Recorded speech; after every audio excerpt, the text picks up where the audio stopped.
Let's go back to the issue of policing and justice. A big report due out later this afternoon. With me is John O'Dowd of Sinn Féin and Stephen Farry of the Alliance Party. Both very welcome. And Stephen Farry, I can see you're sporting the Democratic tie. Yes, one day in the year you can get away with wearing a tie like this. That's right. Well, no, yeah, it's a donkey, isn't it? Definitely a donkey, not the elephant. People need to understand that the reason for Democrats, elephants for Republicans. Okay. Well, listen, just on the whole issue of policing and justice, then the big question is whether or not this report tells us anything new. Have you learned anything new from it? Not a huge lot. Progress has been made, and we obviously welcome that progress. I think we're now in a situation away from the political grandstanding over policing and justice to good, solid, hard work being done. Certainly we look forward to policing and justice being devolved. I think it's important that the Assembly has responsibility over those issues.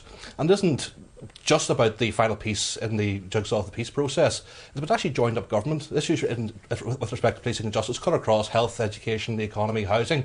And through the Assembly we can provide rounded solutions to those type of problems. But we don't learn, do we, from this report that whether or not the Justice Minister should sit at the executive table? Fairly fundamental question. Obviously, that is a big question that has to be explored in a lot greater detail. I think for us the clear issue is whether or not the Minister is actually capable of delivering within that portfolio. The Minister has to be able to engage with their executive colleagues over budgetary issues, cross-cutting issues, executive subcommittees. That's really the meat of the issue of how the Minister actually can do their job. Whether they're on the executive or not, I think is a point of detail will have to be worked out over future weeks and months. Surely it's not a point of detail, though, because if, say, for example, it was an Alliance Justice Minister, if you had this Minister who didn't actually have a vote in the executive, would they really be part of this executive or not? Well, what I'm saying, Mark, I mean, the key issue really is the ability of the Minister to deliver in terms of the substance. It's not about a seat around the executive table. And certainly from the Alliance perspective, I mean, we have a very clear role in the Assembly at the moment in terms of providing an opposition to the Assembly and actually challenging decisions in a very constructive way. We need that type of voice in the Assembly. Against that, there is the important role, if we do end up taking the role, and that's a very, very big if. There's a lot that has to be discussed between now and then. The bottom line is the ability to actually deliver outcomes. John O'Dowd, Sinn Féin's preference, I think, is obviously for the Minister to be at the executive table. Is that something you're confident of getting agreement on? Well, that's within the Phase 2 discussions. What we have today is the first part of the process is outlined by the First and Deputy First Minister in late November. And it set out a series of things which were to happen before devolution would be devolved. Today's report is welcome. It does answer a number of questions which were outstanding. It answers all the questions which were asked of in Phase 1 of this process. It'll be put to the Assembly today, and I hope it passes through that process. And then we go into another discussions through the Assembly Executive Review Committee, and questions such as you have posed there.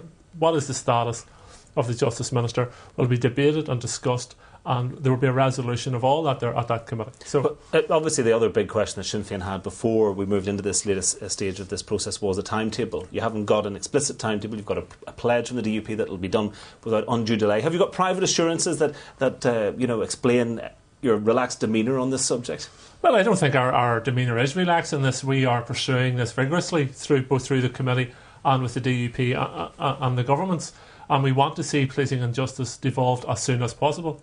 As I say, OFM-DFM did present the committee with a report in late November, and thankfully that report continues on track. It's still there. We're working through all the issues which were presented to us, and I believe that if we continue working at the pace, we will have a devolution of policing and justice without undue delay. Returning to whether the Justice Minister should or should not be a full member of the executive, the DUP's hostility to that notion, it's all about Sinn Féin, isn't it? They are looking to safeguard themselves against Jim Allister saying this Justice Minister will be caught under the St Andrews stipulations, and Sinn Féin can essentially influence or veto whatever the Justice Minister does. Well, that's a question you need to put to the DUP. But that's why they're trying to get this, so they're trying to quarantine you. So is that well, we won't be quarantined. We don't need to be quarantined, and we're not going to be quarantined. So all those points need to be raised with the DUP.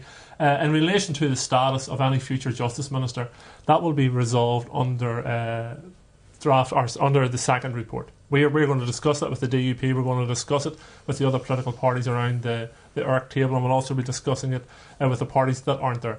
We are of a view that the Justice Minister will have a very, very important role to play in the future administration. There will be times, without doubt, when the Justice Minister will have to be around the executive table. The debate at this minute corners around what is the status. Will it be a full ministry, and that's the discussion we will have with them. And another unresolved matter is the Public Prosecution Service. Is it Sinn Féin's view that that should fall under the Office of the First and Deputy First Minister or under the Justice Minister? Well, there is, I suppose, what you would call a technical discussion around where is the best place for PPS to sit. Is it under Finance or is it under OFM, DFM? Again, all these matters, there's a schedule for these matters to be worked out. We're confident they can be worked out, and that's the important thing. We're confident that there's an attitude between ourselves and the DUP, and even some of the other parties who are sniping from the sidelines, we're confident that there's an attitude that wants to see these matters resolved, and that's the important thing.